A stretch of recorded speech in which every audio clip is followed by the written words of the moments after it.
¿Qué tal? Hablemos un poco del antienvejecimiento. La mayoría de los procesos naturales de nuestro cuerpo requieren el consumo de energía y van a dar como resultado alguna clase de desecho. Estos desechos en muchas ocasiones se pueden reutilizar y eso nos permite mantener una optimización de los recursos internos. Sin embargo, hablando de manera más coloquial, lo que comes tiene una repercusión dentro de tu cuerpo.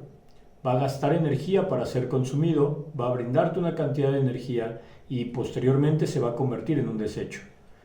En entender esto es tan sencillo como poder comprender que no siempre el sistema va a ser perfecto y 1 más 1 es 2. Yo me puedo comer una fruta, un alimento de origen animal como la pechuga de pollo o salmón, o alguna especie de carbohidrato complejo preparado de manera más artificial como el pan blanco, y todo esto va a brindarme la oportunidad de mantener mi estado de ánimo y mi salud durante un tiempo determinado. Sabemos y podemos imaginar claramente que una persona que consume frutas durante todos los días de su vida sin consumir absolutamente nada más, en algún momento llegará a un problema. Pero, ¿qué pasa si lo comparamos con alguien que todos los días de su vida únicamente se alimente con Coca-Cola o algún alimento ultraprocesado como un pastel de chocolate? Haciendo la comparativa, en un panorama ideal deberíamos de ver que el que consume más cantidad de energía en menores cantidades de alimento tiene como resultante una apariencia física de obesidad. Además, esta le puede traer a mediano plazo un trastorno circulatorio, donde el exceso de azúcar se atora en las venas o las arterias, ocasionando una densidad plasmática aumentada, es decir, una sangre mucho más pesada, lo cual haría más lento el reparto de nutrientes, incluso el oxígeno, ocasionando insuficiencias de otro tipo, como por ejemplo forzando al corazón a tratar de aumentar su frecuencia cardíaca y traer con esto la hipertensión. Sin embargo, estos dos factores en conjunto también vendrían acompañados del daño a ciertos órganos, como por ejemplo el páncreas, que produce una cantidad de insulina para absorber las azúcares, tanto las naturales de las frutas como las artificiales o ultraconcentradas, como las maltodextrinas que se utilizan en la industria de alimentos ultraprocesados. Sin embargo, sabemos bien que nosotros podemos utilizar una cierta cantidad de recursos de nuestros órganos antes de llegar al fallo. ¿Cuántas veces puede comer un ser humano en un solo día? Pues depende. Si estamos hablando de una comida, por ejemplo jícama, parece que podría comer durante varias horas antes de quedar muy cansado y tener el estómago muy lleno. Pero si hablamos de comidas como pastel, pues sabemos que una pequeña cantidad va a brindar una gran cantidad de energía. Una pequeña cantidad física en porción va a brindar una gran cantidad de energía. Y entonces esto va a ocasionar que alguien tenga que usar esa energía. Si la cantidad de actividad física durante el día no es suficiente, esta energía se va a acumular y además de la que se puede convertir en grasa, también va a empezar a generar otros trastornos en órganos. Si alguna vez has padecido una pesadilla, la mayoría de las veces la explicación científica es que tenías demasiada azúcar en sangre, que tu insulina no la redujo a tiempo y cuando te fuiste a dormir el cerebro sufrió un ataque de hiperactividad. Parece sencillo de entender, el cuerpo va a buscar la manera que sea para consumir esta energía y que no se quede anclada dentro de tu sistema. El resto puede ser energía térmica, el calor. Hay personas que padecen mucho calor todo el tiempo, cuando consumen en particular arroz, papa, tortilla, camote, avena, que son carbohidratos complejos que en cantidades grandes se van a estar liberando constantemente en tu cuerpo y al no haber una orden de movimiento simplemente se pueden convertir en calor, energía térmica. Entendiendo esto, vamos a ver que todos estamos susceptibles a presentar alguna enfermedad, tanto porque nuestros órganos todo el tiempo están trabajando para compensar lo que nuestro sistema de equilibrio de energía alimenticio y de excreción están manteniendo diariamente, como porque de manera natural, aunque nosotros estemos dormidos o en el punto más vegetativo, vamos a encontrar que todo en el cuerpo sigue funcionando de una forma mínima. A esto lo llamamos gasto energético basal. ¿Cuánta energía consume tu cuerpo por el simple hecho de existir, estar en cama, sin hacer nada? A eso los nutriólogos van sumando factores como el efecto térmico de los alimentos, es decir, no es lo mismo, por ejemplo, tratar de sacar algo de una caja y después abrirlo y tener que liberarlo de otro empaque y al final poder conseguirlo cuando lo necesitamos, que simplemente tomarlo cuando está disponible. La cantidad de energía que se requiere para obtener el mismo objeto es diferente de acuerdo a las condiciones con las cuales se presenta. Dentro de nuestro cuerpo, la presentación de los alimentos es técnicamente el complejo o el simple en la forma que se puedan estructurar. Por eso llamamos carbohidratos simples, carbohidratos complejos, y tenemos una división que son los fibrosos, que en particular son más funcionales que por una clasificación estructural. Cuando hablamos de las diferencias en las cuales tú puedes mejorar tu apariencia física, estamos teniendo en conciencia que primero necesitamos aumentar la capacidad de recursos que son factibles, que son necesarios, que son de alguna manera esenciales. De ahí el nombre de algunos nutrientes como los aminoácidos esenciales y no esenciales. Pero mucho más allá de simplemente el nombre, tenemos que conocer cuál es la cantidad de muchas cosas que se requieren dentro del cuerpo. Al ser seres que comparten un principio biológico con muchísimos otros organismos como las bacterias y los hongos, vamos a tener la necesidad de interactuar con nuestro propio medio interno y así poder generar un espacio que interactúe con el medio externo. Entonces, si nos entendemos, bacterias en la piel, una vez que alguien ya tuvo candidiasis, la tiene para toda su vida, vamos a encontrar entonces ejemplos de la forma en la que nuestro sistema está tratando de comunicarse con él mismo, con otros órganos, tratando de pedir ayuda o tratando de brindar ayuda, ¿sí? Esto sucede cuando nuestro sistema inmunológico aumenta o disminuye. Si aumenta, tenemos la capacidad de comunicarnos mejor. Es decir, acabo de comer mucho, mi estómago está muy lleno, necesito liberar algo que me ayude a la digestión. Entonces, las células del estómago reciben una orden para comenzar a segregar los ácidos estomacales que me ayudarán a diluir el alimento. Pero cuando este alimento pase al tránsito intestinal, tendrá que ser segregado con jugos biliares y pancreáticos para despertar las enzimas que podrían ayudar a la digestión, asistidas de las bacterias que están en la flora bacteriana intestinal, ¿sí?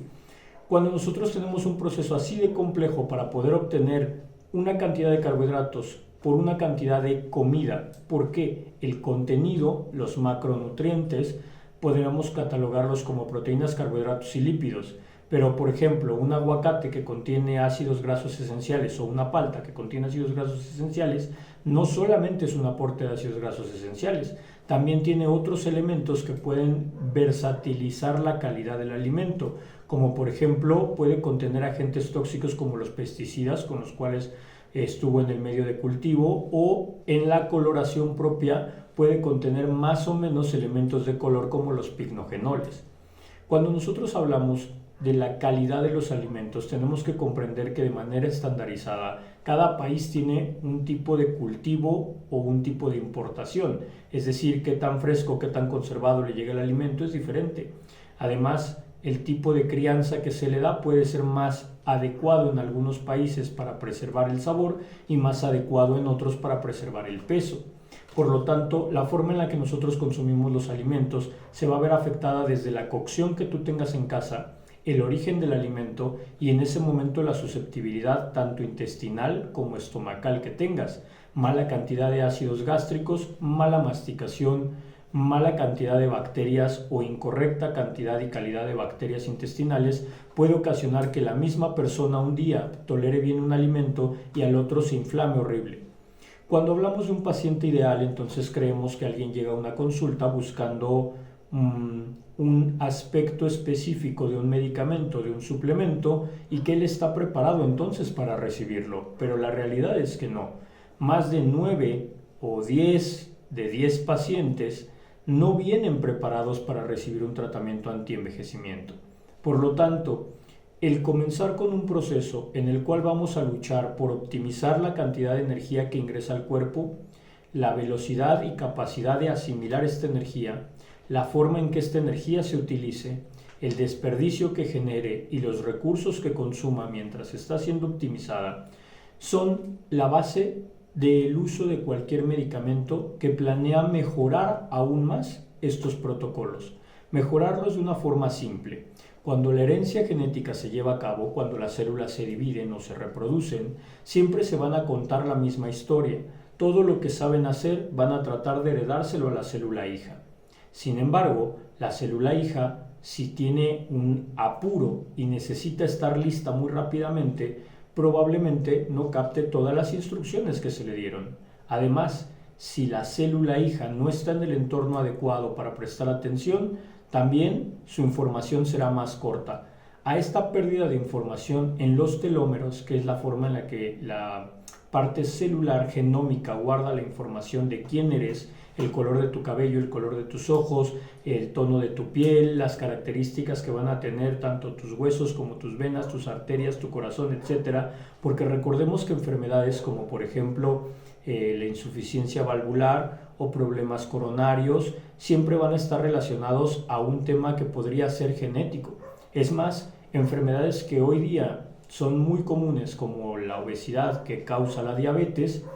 las vemos como factores de riesgo que también pudieron estar predispuestos por la genética de papá o mamá. Por eso se pregunta en un cuestionario natural médico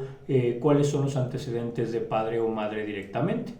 Ahora bien, cuando nosotros hablamos de que estamos expuestos a todas estas susceptibilidades genéticas, atmosféricas y de nuestro propio sistema inmunitario, también vamos a conocer que existen muchas formas de ayudarnos. Existen formas que son preventivas, como las tecinas o tés o infusiones, y existen formas que son correctivas, como medicamentos que se tienen que aplicar directamente en el hospital por algunos procedimientos que los acompañan.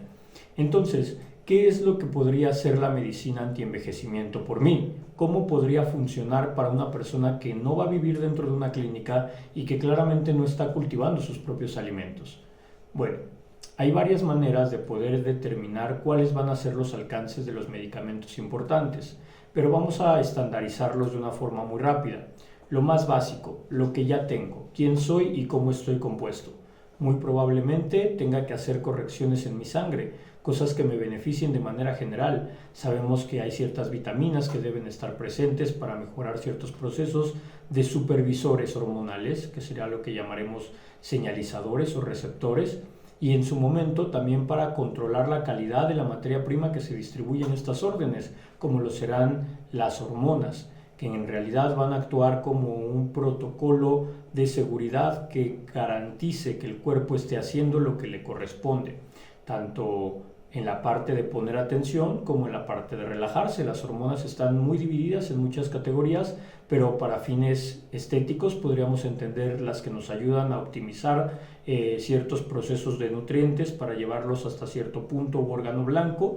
como por ejemplo la adrenalina, y algunos otros valores que nos ayudan a mejorar, a concentrarnos, por ejemplo el cortisol. Y por el contrario, algunos factores depresivos que nos van a ayudar a mantener el equilibrio del cuerpo en momentos de menor necesidad de energía, como la melatonina para el sueño. Por lo tanto, vamos a analizar entonces que estos medicamentos pueden dividirse rápidamente en estos dos, estimulantes y algunos que son simplemente, podríamos llamarlos inhibidores, ¿sí? Lo primero que haríamos sería tratar de eliminar todas las toxinas que mi cuerpo tenga, todos los procesos en donde se producen estas toxinas y optimizarlos al máximo para que tengamos el mínimo de desperdicios que sean innecesarios, ¿sí? Por lo tanto, la depuración básica la vamos a ver en muchísimos protocolos médicos, particularmente en Estados Unidos hay una tendencia brutal a algo que se llama metilación celular. Pueden buscarlo, hay libros enteros de eso, hay uno muy bueno que se llama Limpia tus genes, que te va a ayudar mucho a comprender el concepto de los microelementos que contienen las vitaminas que nos van a ayudar a activar o a desactivar factores genéticos. Pero también vamos a ver entonces que el paso 2 sería absorber mejor los nutrientes, pero para absorberlos mejor necesito que las células estén capacitadas para entender quiénes son. Una sociedad de profesionistas que tengan un impacto mundial debería de ayudarlos no solamente a estudiar las materias, sino también a estudiar quiénes son ellos y qué es lo que tienen como propósito y cómo alcanzarlo, porque en la motivación personal encontrarías entonces un factor complementario, no sustituto de la educación. En el caso de las células, los factores que estabilizan el núcleo para que tenga una mejor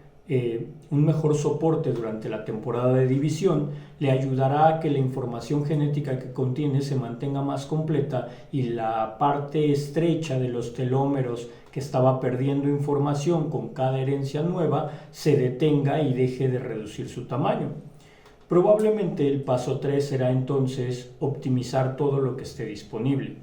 La materia prima que mi cuerpo recibe y que ya está modulado para saber cómo funciona, ahora debe de ingresar en una forma inteligente o yo debo de absorberla en una forma inteligente. Y si se pueden hacer las dos, mucho mejor. La tercera fase del protocolo incluye el hecho de la selección de alimentos específicos para la persona en base a muchos parámetros personales, en conjunto con la suplementación que le ayude a optimizar el aprovechamiento de estos productos muy en específico de cada alimento que ha sido recomendado de manera personal. Vamos a proponer a alguien que quiere tomar leche porque los lácteos le parecen una buena forma de poder beber su proteína en polvo,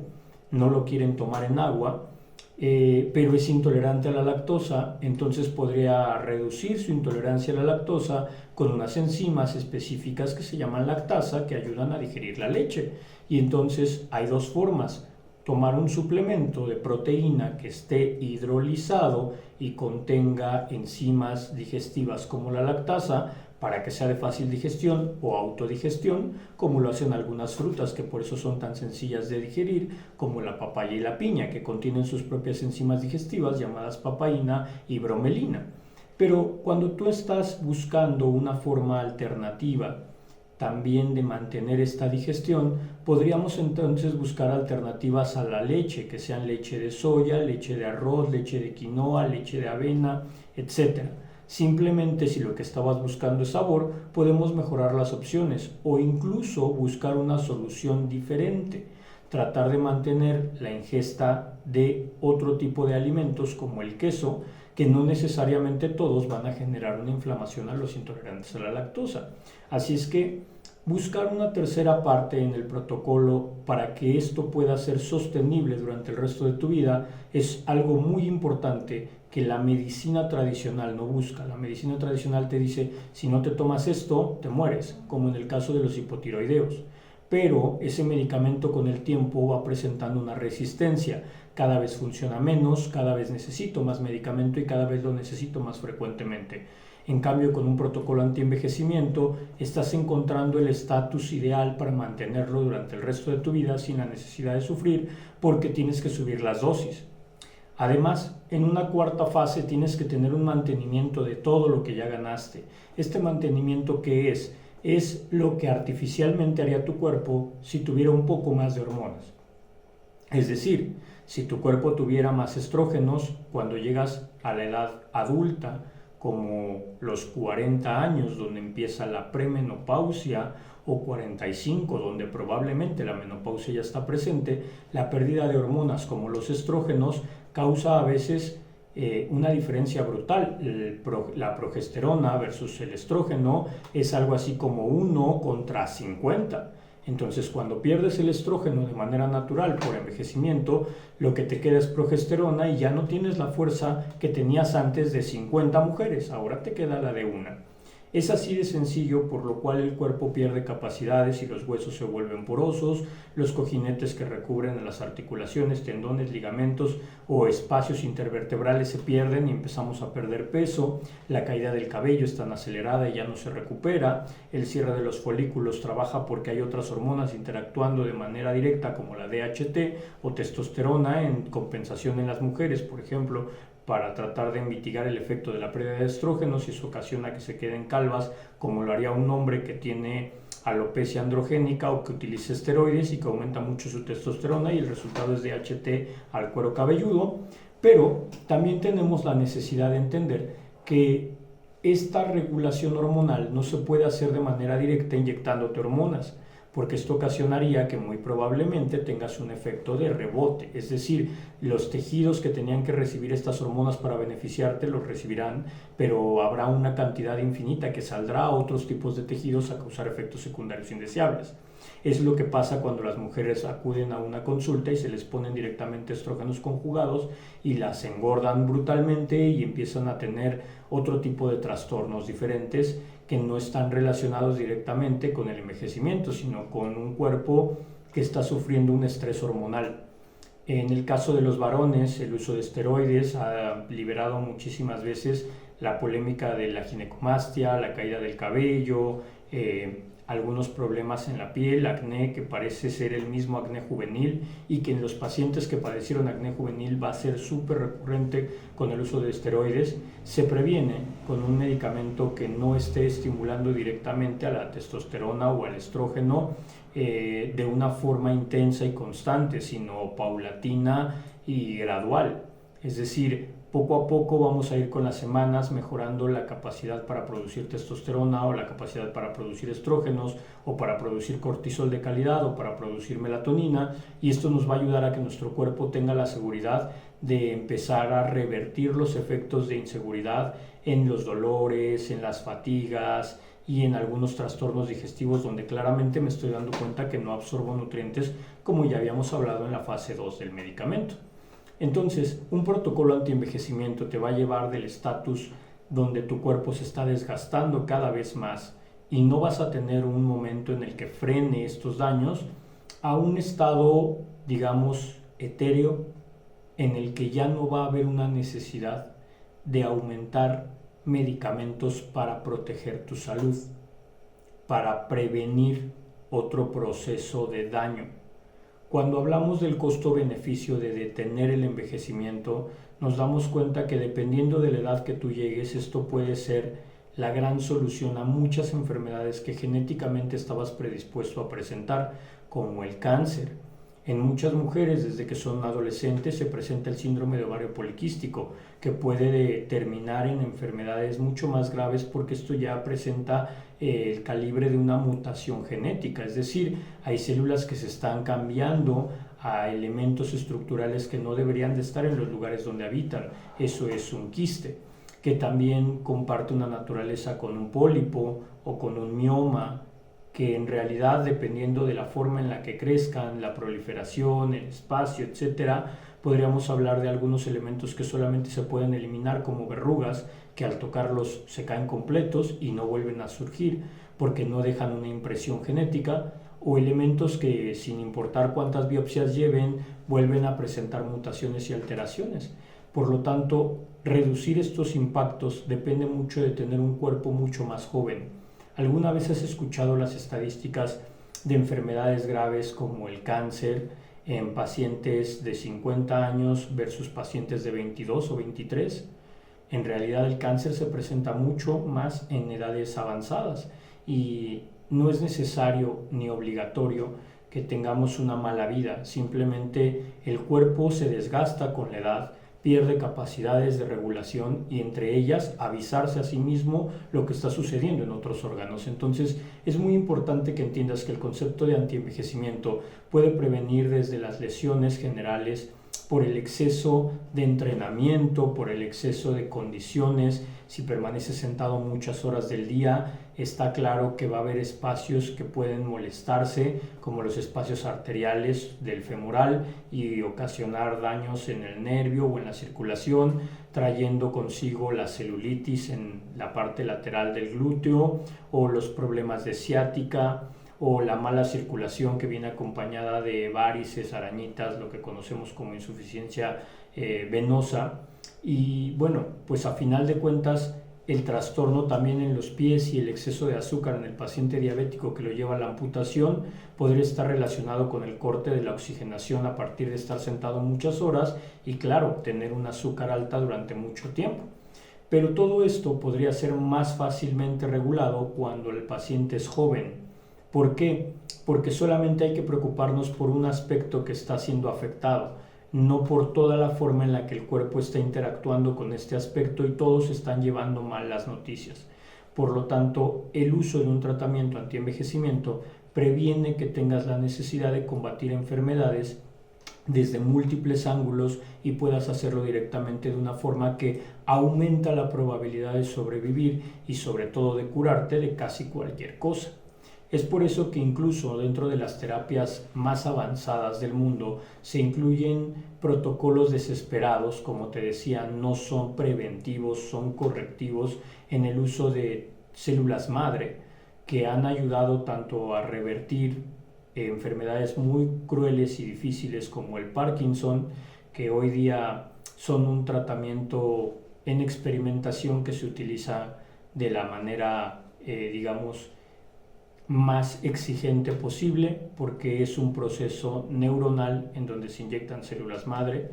Y también vemos otro tipo de trabajos, otro tipo de investigaciones en las cuales encontrar algunos nutrientes, particularmente en animales, como lo hemos visto antes con las serpientes o con algunos alacranes, también vemos que algunos nuevos descubrimientos como los contenidos en la picadura de abeja podrían prevenir el cáncer. ¿Y esto es por qué? Porque la respuesta de cualquier ser vivo ante una picadura pues desata un torrente de nutrientes y neurotransmisores, química del cuerpo que va a interactuar con este nuevo agente tóxico, con esta nueva sustancia o veneno, dependiendo de qué animal estemos hablando, y va a tener una toxicología relacionada, es decir, no solo es lo que yo libero ni lo que yo recibo, sino lo que se forma al final de esto, y esto puede ser un nuevo elemento que otro sistema de alguna manera aproveche o tenga un impacto en él, como en el sistema nervioso, por ejemplo. Entonces, cuando nosotros hablamos de la forma en la que la ciencia está avanzando para prevenir el envejecimiento, hablamos mucho más de los avances científicos relacionados a la parte desesperada, correctiva, y no a la parte del mantenimiento o a la parte de la prevención o a la parte del cuidado básico, que es lo que el protocolo antienvejecimiento te ofrece, que no tengas que llegar a medidas desesperadas y que si ya estás en ellas, por lo menos tu cuerpo esté diseñado para cada vez absorber mejor los medicamentos y poder luchar así en algún momento de manera directa y lineal y no de la manera necesaria para que todos los sistemas interactúen de manera correcta con el protocolo médico que quieres. Que en realidad esto es un básico. Cuando vienes a consulta antienvejecimiento podemos arreglarlo todo, que no te quepa duda. Te espero en consulta. Si tienes más dudas, por favor, contacta con alguno de nuestros asesores, porque con mucho gusto podrías recibir tanto tu protocolo directamente hasta tu casa por paquetería para que no tengas que salir y llevar tu consulta en línea, o podrías presentarte de manera presencial para que hagamos una evaluación. Todos los casos requieren, primero que nada, un antecedente de historial clínico que vamos a llenar en conjunto, además de los análisis clínicos pertinentes para conocer cuál es el estado de desgaste o de optimización, no solamente de lo que hay en tu sangre, sino también de tus hormonas al inicio del protocolo, porque lo más importante es que esto sea medible, que al final tú puedas comparar tu salud inicial con tu salud final y darte cuenta que los beneficios han cambiado por completo el metabolismo que tienes y la respuesta genética ante el estrés. Ya de ahí solamente dependerá que te mantengas dentro de las fases de los protocolos recurrentes para estarle dando mantenimiento a todos tus sistemas y que permanezcan en óptimas condiciones. Así es que podrías vivir eternamente. Piénsalo.